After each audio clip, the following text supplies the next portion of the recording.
বারাকাতু। ওয়ালাইকুম আসসালাম ওয়া রাহমাতুল্লাহি ওয়া বারাকাতুহু। সোনামণি, তুমি বলো, মুহাম্মদ সাল্লাল্লাহু আলাইহি ইসলামের পরে আর কোনো নবী আসবেন কি? না, তিনি সর্বশেষ নবী। সূরা আহজাব 40 নম্বর আয়াত। জি, জাযাকাল্লাহ খায়রান। আকীদা শব্দের অর্থ কি? দৃঢ় বিশ্বাস, যার ভিত্তিতে মানুষের জীবন পরিচালিত হয়। এবারের প্রশ্ন, ইসলামের মূল স্তম্ভ কয়টি ও কি কি? 5টি, যথা 1 কালেমা, 2 সালাত, 3 যাকাত, 4 হজ ও 5 সিয়াম। জি, মাশাআল্লাহ, জাযাকাল্লাহ খায়রান। এবারে আমরা একটু অন্যদিকে যাই, সেটা হচ্ছে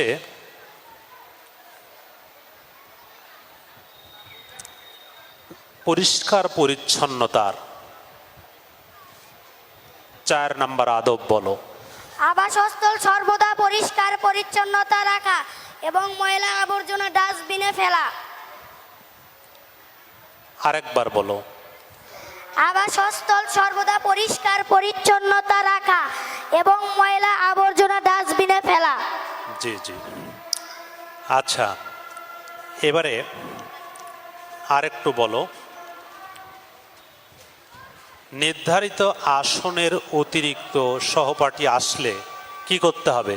নিজেরা চেপে চেপে বসে তাকেও বসার সুযোগ করে দেয়া শ্রেণীকক্ষে পালনীয় আদব। 5 নাম্বার। আচ্ছা, এবারে আরেকটু বলো।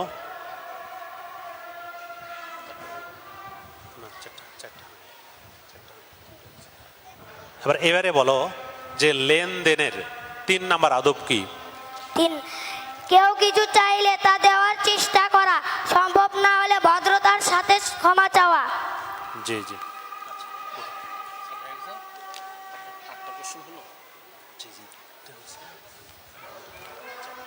আর একটা করতে পারি, আজান দিয়ে দিচ্ছে। আচ্ছা, আরেকটা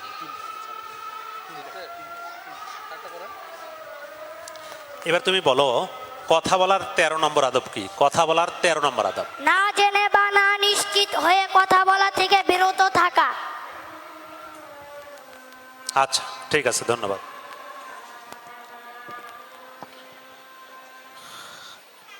এবার হাদিস থেকে তোমাকে প্রশ্ন করা হচ্ছে, তুমি বলো আহমদ হাদিস নাম্বার 18,472 নম্বর হাদিসটি বলো। 7 নম্বর হাদিস, নোমান বিন বাশির রাদিয়াল্লাহু তাআলা আনহু হতে বর্ণিত, তিনি বলেন, রাসূলুল্লাহ সাল্লাল্লাহু আলাইহি সাল্লাম বলেছেন, জামায়াতবদ্ধ জীবন হলো রহমত এবং বিচ্ছিন্ন জীবন হলো আযাব। আহমদ হাদিস নাম্বার 18,472। আচ্ছা, রাসূলুল্লাহ সাল্লাল্লাহু আলাইহি সাল্লাম বান্দাকে সাহায্য করতে বলছেন, এই হাদিসটি বলো। 6 নাম্বার, আবু হুরায়রা রাদিয়াল্লাহু তাআলা আনহু হতে বর্ণিত, তিনি বলেন, রাসূলুল্লাহ সাল্লাল্লাহু আলাইহি সাল্লাম বলেছেন, আল্লাহ ব্যক্তির সাহায্যে ততক্ষণ থাকে যতক্ষণ সে তার ভাইয়ের সাহায্যে থাকে। মুসলিম হাদিস নাম্বার 2699। আবু মালিক আশআরি বর্ণিত হাদিসটি বলো। 10 নাম্বার, আবু মালিক আশআরি রাদিয়াল্লাহু তাআলা আনহু হতে বর্ণিত, তিনি বলেন, রাসূলুল্লাহ সাল্লাল্লাহু আলাইহি সাল্লাম বলেছেন, পবিত্রতা বা পরিষ্কার পরিচ্ছন্নতা ঈমানের অঙ্গ। মুসলিম হাদিস নাম্বার 223। আচ্ছা, আচ্ছা, কোরআন শিক্ষা গ্রহণ করার ব্যাপারে ফজিলত বর্ণনা করা হয়েছে, হাদিসটি বলো। কোরআন শিক্ষা। 1 নাম্বার হাদিস, উসমান রাদিয়াল্লাহু তাআলা আনহু হতে বর্ণিত, তিনি বলেন, রাসূলুল্লাহ সাল্লাল্লাহু আলাইহি সাল্লাম বলেছেন, তোমাদের মধ্যে ওই ব্যক্তি সর্বোত্তম যে কোরআন শিখে এবং অপরকে শিক্ষা দেয়। বুখারী হাদিস নাম্বার 5027। মাশাআল্লাহ। আমরা সালাতের শেষে দোয়া মাসুরা নামে একটা দোয়া পাঠ করি, সে দোয়াটি বলো। মাসুরা শব্দের অর্থ হাদিসে বর্ণিত দোয়া সমূহ। সুতরাং হাদিসে বর্ণিত সব দোয়াই দোয়ায়ে মাসুরা। তবে রাসূলুল্লাহ সাল্লাল্লাহু আলাইহি সাল্লাম তাশাহুদের পর নিম্ন জন্য বিশেষভাবে তাগিদ করেছেন। আল্লাহুম্মা ইন্নী যালামতু নাফসি যুলমান কাসীরা ওয়া লা ইয়াগফিরুদ যুনুবা ইল্লা আনতা ফাগফিরলি মাগফিরাতাম মিন ইনদিকা ওয়ারহামনি ইন্নাকা আনতাল গফুরুর রহিম। অর্থ, হে আল্লাহ, আমি আমার নফসের উপরে অসংখ্য জুলুম করেছি, ওই সব গুনাহ মাফ করার কেউ নেই আপনি ব্যতীত। অতএব আপনি আমাকে আপনার পক্ষ হতে বিশেষভাবে ক্ষমা করুন এবং আমার উপর অনুগ্রহ করুন। নিশ্চয় আপনি ক্ষমাশীল ও দয়াবান। বুখারী হাদিস নাম্বার 834।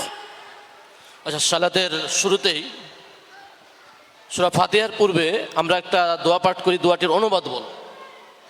হে আল্লাহ, আপনি আমার ও আমার গুনাহ সময়ের মধ্যে এমন দূরত্ব সৃষ্টি করে দিন যেমন দূরত্ব সৃষ্টি করেছেন পূর্ব ও পশ্চিমের মধ্যে। হে আল্লাহ, আপনি আমার গুনাহ সমূহকে পরিচ্ছন্ন করুন যেমন পরিচ্ছন্ন করা হয় ময়লা থেকে সাদা কাপড়কে। হে আল্লাহ, আপনি আমার গুনাহ সমূহকে ধুয়ে সাফ করে দিন পানি দ্বারা, বরফ দ্বারা ও শিশির দ্বারা। বুখারী হাদিস নাম্বার 744। আচ্ছা, ওই আমরা সূরা আল আসর, এই সূরা আসরের 3 নম্বর আয়াতটি বলো। ইল্লাল্লাযীনা আমানু ওয়া আমিলুস সালিহাতি ওয়া তাওয়াসাউ বিল হক ওয়া তাওয়াসাউ বিস সাবর। তারা ব্যতীত যারা জেনে বুঝে ঈমান এনেছে ও সৎকর্ম সম্পাদন করেছে এবং পরস্পরকে হকের উপদেশ দিয়েছে ও পরস্পরকে ধৈর্যের উপদেশ দিয়েছে। তুমি সূরা আল ইখলাস এর 3 ও 4 নম্বর আয়াতটি পাঠ করে অনুবাদ করবে।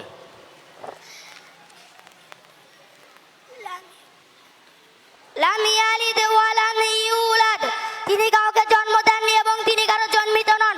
ওয়া লাম ইয়াকুল লাহু কুফুয়ান আহাদ, আর তার সমতুল্য কেউ নেই। আচ্ছা, ধন্যবাদ।